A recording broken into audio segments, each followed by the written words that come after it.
नाव देवराव सुतार राहणार शेतकरी तालुका मार्शी. माझा अनुभव असा आहे की मी इथं यायलाच तयार नव्हतो. एकतर अतिशय बेवडा आणि अतिशय भांडखोर स्वभाव होता माझा.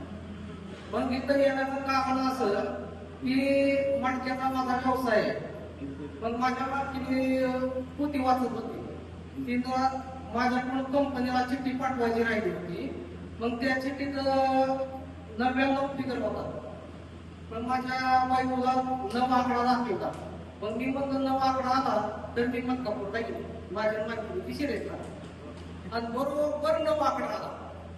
मग मी तो मणकापूरला आलो. मणकापूरला आल्यानंतर मग तरी सुद्धा माझा विश्वास नाही. माझी दारू सुटली मला आज मनापासून वाटत नव्हतं. कारण की किती जरी जवळचा माणूस मिळाला तरी मी आधी दारू पेचून मग त्याच्या मागे करायला काय. आणि भांडखोर स्वभाव असा की पुढे 100 जरी असली तरी माघारी फिरते भांडखोर नाही. मग इथं आलो. इथं महाराजांचा एका माणसाला मला तडाखा मारायचा होता दारू पेचून म्हणजे.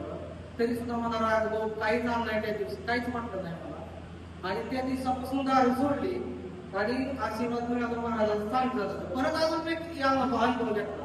मग दादा आपली सुटली का नाही तर बघावं म्हणलं काय. मग तरी मग मी मुद्दाम माझ्या पत्नीची भांडण झालं. मुद्दाम दारू पिलो. दारू पिल्यावर माऊली असं झालं की त्या दारूचा कसंच काय वाटलं नाही मला. दारूचा वास बी आला नाही. दारू प्यायला वाटलं नाही. तिचा असरच काही वाटलं.